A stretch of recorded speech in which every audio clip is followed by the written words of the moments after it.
और हिमाचल प्रदेश में मतदान जारी है। दोपहर 1 बजे तक 37.19% वोटिंग हो चुकी है। हिमाचल प्रदेश में वोटिंग ने अब धीरे धीरे रफ्तार पकड़ी है। 1 बजे तक 37.19% हुआ है मतदान।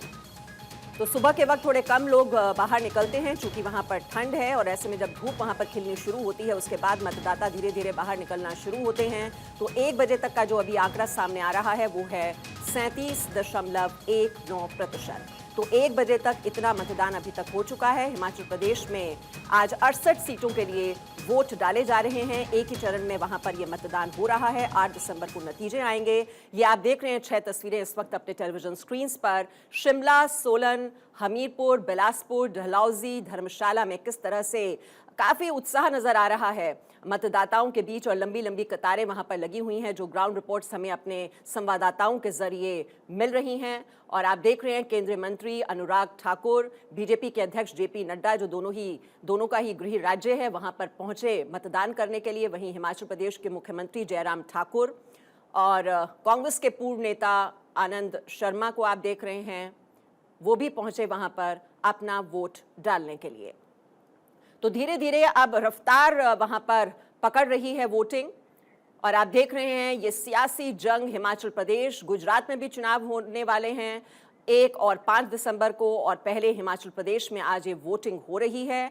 8 दिसंबर को नतीजे आएंगे और आप ये देख रहे हैं मतदाताओं के बीच खासा उत्साह नजर आ रहा है। बड़े बुजुर्ग भी वहां पर पहुंच रहे हैं वोटिंग के लिए, और महिलाओं की भी अच्छी खासी तादाद वहां पर नजर आ रही है। आप शांता कुमार जी को देख रहे थे, वो भी वहां पर पहुंचे। उससे पहले हमने आपको दिखाया वहां पर प्रेम कुमार धूमल, अनुराग ठाकुर, वो भी अपना मतदान करने के लिए पहुंचे मतदान केंद्र पर। और साथ ही साथ और भी जयराम ठाकुर जो हैं वो भी अपने परिवार के साथ वहां पर पहुंचे, विक्ट्री साइन दिखाते हुए वो नजर आए। काफी उनके चेहरे पर मुस्कुराहट नजर आ रही थी।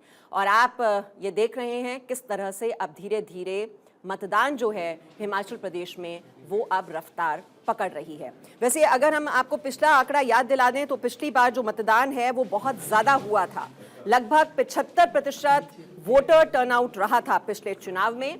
अभी हमें शाम तक का ये इंतजार करना होगा कि आंकड़ा कितना बढ़ता है, क्योंकि अभी जो 1 बजे तक का जो मतदान प्रतिशत सामने आ रहा है वो है लगभग 37%। लेकिन ऐसा होता है कि जब धूप खिल जाती है और शाम होते होते मतदाता और भी ज्यादा तादाद में बाहर निकलते हैं, मतदान केंद्रों का रुख करते हैं अपने मताधिकार का इस्तेमाल करने के लिए।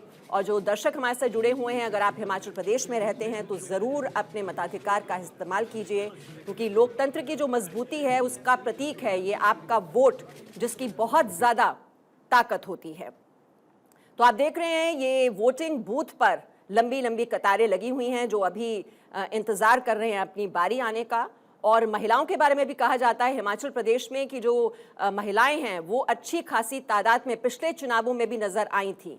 पुरुषों के मुकाबले जो महिलाओं का वोटर टर्नआउट था पिछले चुनाव में वो कहीं ज्यादा था, और इस बार भी आप देख रहे हैं मतदान केंद्रों पर अच्छी खासी भीड़ नजर आ रही है।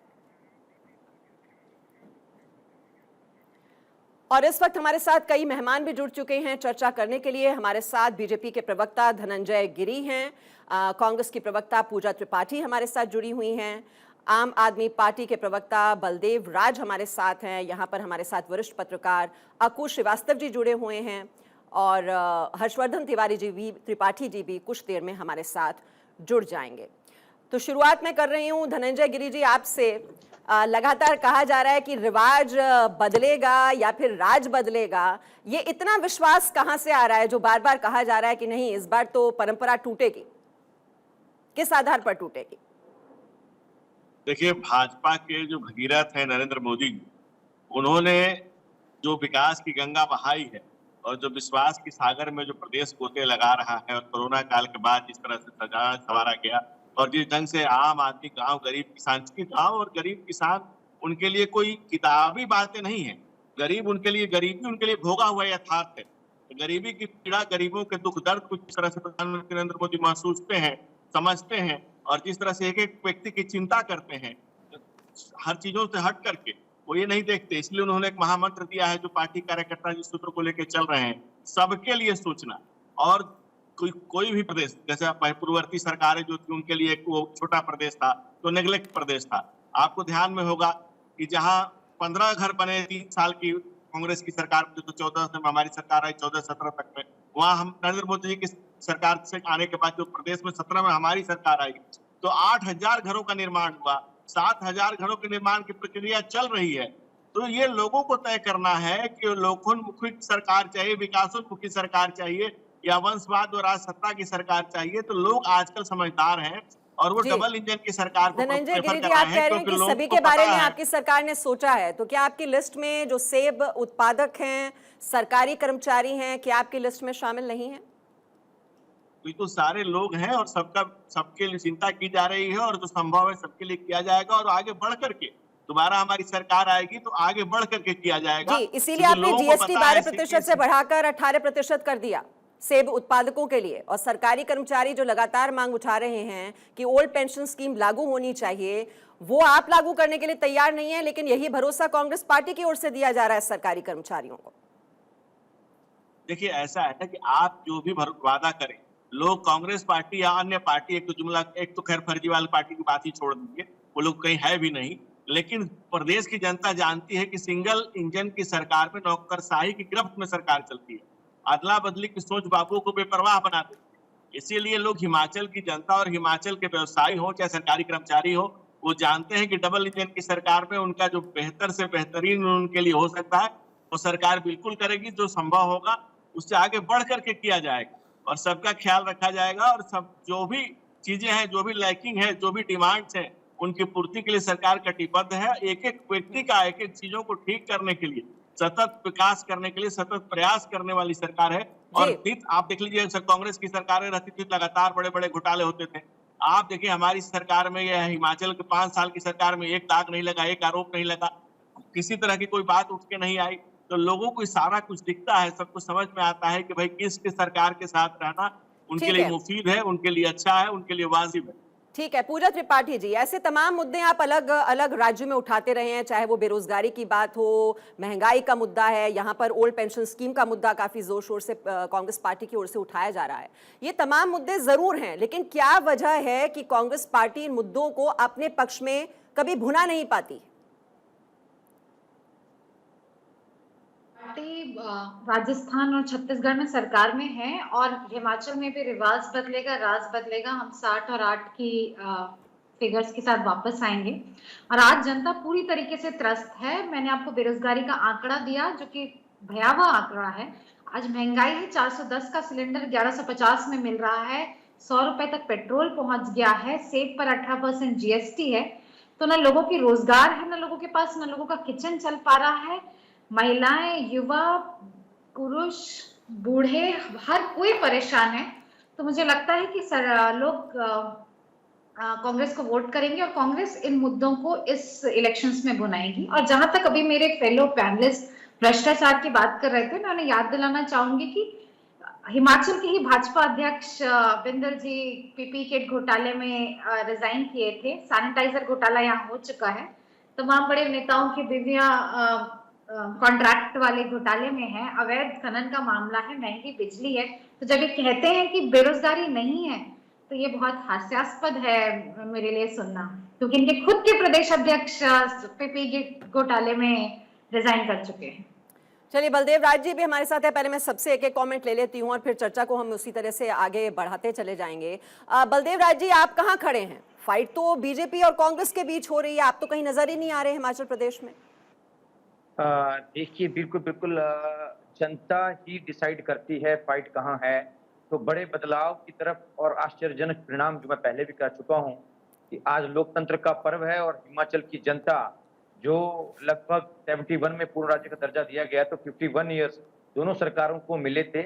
तो जो भी इन्होंने अन्याय हिमाचल की जनता के साथ किया है, जो भी सरकारी स्कूलों की आज हालत खस्ता है, 79% स्कूलों में कंप्यूटर नहीं है, 86% स्कूलों में इंटरनेट नहीं है। इन सारे तमाम मुद्दों पे, जो कि मूलभूत सुविधाएं जनता को 75 ईयर, जब 1947 में आजाद हुआ था देश, उसी टाइम देनी चाहिए थी, या हिमाचल में 1971 के बाद इन पे काम करना चाहिए था। हम उन मुद्दों को लेकर जनता के बीच गए। शहीद की समान राशि हो 1 करोड़ रुपए की, ऐसे ऐसे सारी गारंटियां जनता के बीच दी गई हैं अरविंद केजरीवाल द्वारा। और देखिए बड़ा बदलाव देखने को मिलेगा, इसमें कोई शक नहीं है। आप देखिए, वेट कीजिए, 8 दिसंबर को जनता तय कर लेगी कि क्या परिणाम होते हैं और भाजपा और कांग्रेस का क्या हाल।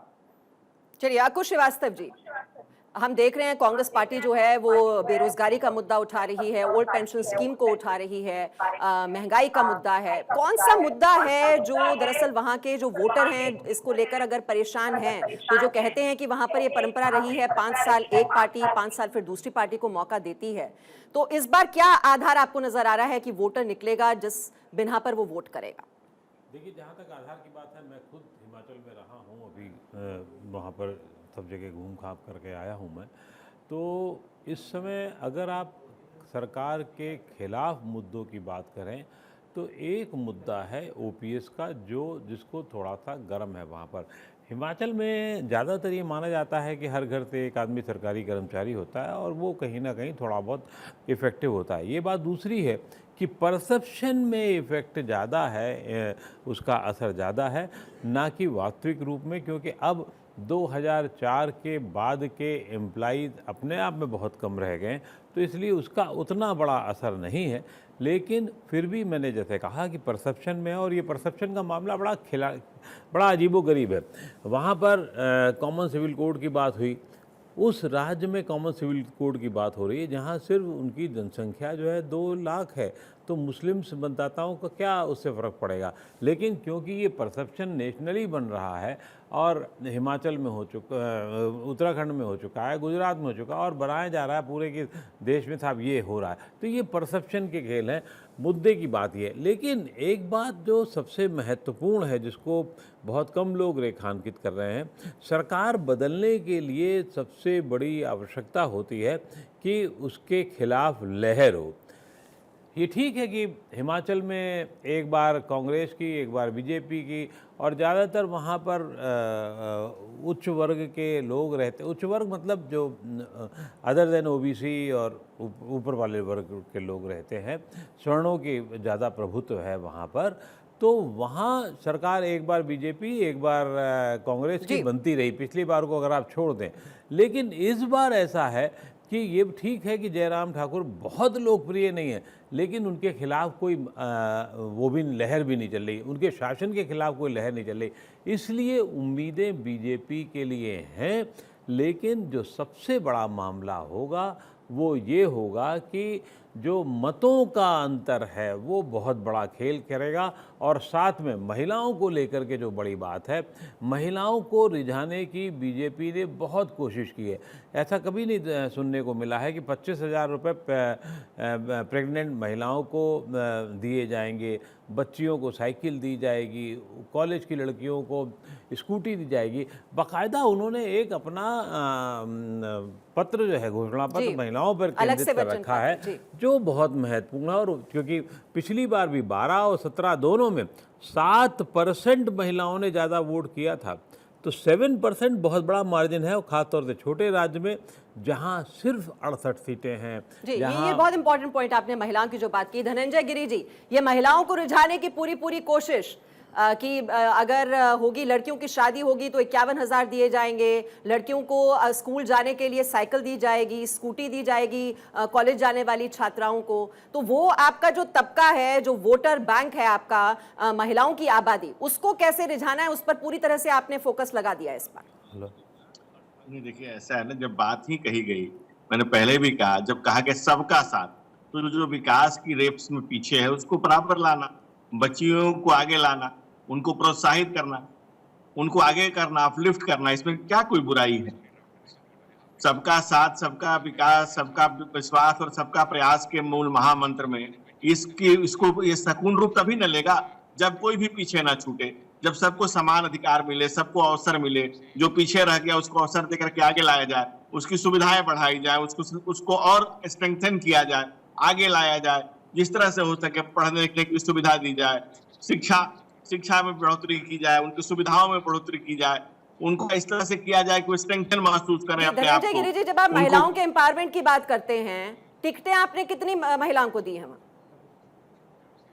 देखिए ऐसा बात है कि चुनाव में लोकतंत्र का महापर्व है और नहीं जिस दिन बता तो जनता दीजिए ना जागेगी, जिस धनंजय दिन हमारी गिरी, बहन कितनी बेटियां, महिलाओं को टिकट दिया आपने? अगर आप चाहते हैं एम्पावर हो महिलाएं, अगर आप उनको इतनी ही प्राथमिकता देते हैं, कितनी महिलाओं को टिकट दिया आपने? देखिए जब बहन बेटियां सजग होंगी, सबल होंगी और जब राजनीति में आगे आएंगी, तो जैसे कार्यकर्ता आगे बढ़ते जाएंगे उनको टिकट भी मिलते जाएगा, टिकट दिया जाएगा, उनको आगे चुनाव भी लड़ाया जाएगा। जो स्टेप बाय स्टेप चीजें है ना, जब समाज की मुख्य धारा पीछे छूटा हुआ है, उसको आगे लाना पड़ेगा। और जाहिर सी बात चलिए है, आप नहीं लोकतंत्र के बताएंगे, महापर्व मैं में बता देती चुनाव हूँ। की अपनी आपने एक 6 प्रक्रिया है। महिलाओं को टिकट दिया है हिमाचल प्रदेश में। पूजा त्रिपाठी जी, ये महिलाओं को बस वोट बैंक के तौर पर ही देखा जाता रहेगा। आपने कितनी नहीं, महिलाओं मेरा को वोट कांग्रेस दिया? से सवाल पूछते हैं। मैं उनसे भी पूछ लेती हूँ। हमने 3 महिलाओं भाई को टिकट 40% दिया। यूपी में दे रही थी। हमने 3 महिलाओं को टिकट दिया है और हम इस इलेक्शन को एक महिला अध्यक्ष के अंडर लड़ रहे हैं, प्रतिभा वीरभद्र सिंह जी। हमारी जो पूरी स्ट्रेटेजाइजिंग है जनरल सेक्रेटरी की, वो प्रियंका जी हैं।